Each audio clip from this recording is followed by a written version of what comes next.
ওই তো আমার পরবর্তী সিনেমার নাম তাণ্ডব, যেটা সিনেমা হলে আসছে কোরবানিতে। সেটাতে কে নায়ক থাকছেন, কে নায়িকা থাকছেন, কারা থাকছেন, প্রোডাকশন হাউসে তো আপনারা অলরেডি জানেন, আলফা এসবিএফ চরকি, এটার প্রডিউসার। কে হিরো এবং কে নায়িকা সেটা আপনারা খুব তাড়াতাড়ি জানতে পারবেন। এতটুকু বলতে পারি, তুফানের থেকেও বড় কিছু নিয়ে আসছে আপনাদের কাছে। তুফান টুর আগে এটা আরেকটি কন্টেন্ট আমার, যেটাও ইনশাল্লাহ তুফানের মতো ব্র্যান্ড হয়ে যাবে। অনেক প্রত্যাশা, অনেকগুলো কন্টেন্ট আসছে আমার। শুরুতেই আসে ব্ল্যাক মানি, তারপর আসবে আমার চৌকির একটা কন্টেন্ট, যাহা বলিব মিথ্যা বলিব, এটা সিরিয়াস কন্টেন্ট। তো এটা আমার জন্য একটা বড় ব্যাপার যে আমি খুবই একটা স্যাটার কন্টেন্ট বানিয়েছি বঙ্গর জন্য, খুবই সিরিয়াস একটা কন্টেন্ট বানিয়েছি চৌকির জন্য, যেটা কিনা আসবে যাহা বলিব মিথ্যা বলিব, এটা রিলিজটা খুব তাড়াতাড়ি হবে, ওইটাও একটা ওটিটি কন্টেন্ট। এরপরে হয়তো সিনেমা হলে তাণ্ডব দেখবেন, এরপর হয়তো লায়ন দেখবেন। তো 2025-এর স্বপ্নটা আমার অনেক বড়, আমি নিজেকে আরও ভালো জায়গায় নিয়ে যেতে চাই। তো আপনারা সবাই দোয়া করবেন আমার জন্য, যেন ভালো ভালো সিনেমা বানাতে পারি। তুফান দিয়ে যেরকম বাংলা সিনেমাকে একটা জায়গায় নিয়ে গিয়েছিলাম আমরা, চেষ্টা করছি তাণ্ডব এবং লায়ন দিয়ে বাংলা সিনেমার মাত্রাটাকে আরও বড় জায়গায় নিয়ে যাবো ইনশাল্লাহ। সবাই দোয়া করবেন, ভালো থাকবেন, আসসালামু আলাইকুম। দেখেন, ইন্ডাস্ট্রির কথা আসলে আমি তো প্রত্যাশা করতে চাই না। তো আমরা চাই সিনেমা হোক, সিনেমা বেশি বেশি সিনেমা হোক, কারণ প্রত্যাশা করে প্রত্যাশা পূরণ না হলে এটা খারাপ লাগে আসলে।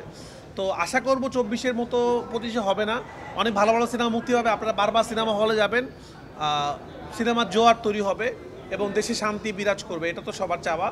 তো 24-এ যেরকম আমাদের দেশে অশান্তি ছিল, আশা করব 25-এ থাকবে না, 25 একটা সুন্দর বছর আমাদের জন্য হবে, নতুন বছরে, এটাই আমার প্রত্যাশা। আর একটা সিরিজ কবে আসবে? ফারুকি ভাইয়ের সাথে আমার যখনই দেখা হতো তখনই বলতাম যে ফারুকি ভাই 420 সিকুয়েল বানানো উচিত আপনার।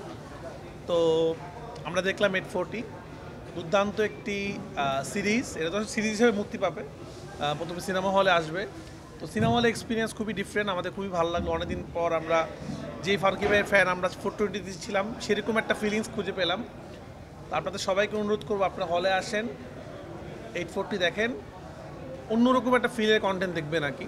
যেই কন্টেন্টটা আসলে, যেই ধরনের সাহসী কন্টেন্ট আমরা অনেকদিন দেখি না, যেখানে এই কন্টেন্টের মাধ্যমে অনেক কিছু বলা হয়েছে আসলে, এই সমাজ, পলিটিক্স, অনেক কিছু সম্বন্ধে। তো ফারুকি ভাইকে ধন্যবাদ এত সুন্দর একটা কন্টেন্ট বানানোর জন্য। ব্ল্যাক মানি আমার প্রথম ওয়েব সিরিজ, আমি একটু, আমার কাছে মনে হচ্ছিল যে এখনকার যে সিরিজগুলো মুক্তি পাচ্ছে বা আমরা ওটিটির জন্য যে বানাই, একটু একই ধরনের হচ্ছে, কিছু কিছু ডিফারেন্ট হচ্ছে। আমার কাছে মনে হচ্ছিল যে একটু সিনেমাটিক ফিলে একটা কন্টেন্ট বানাবো।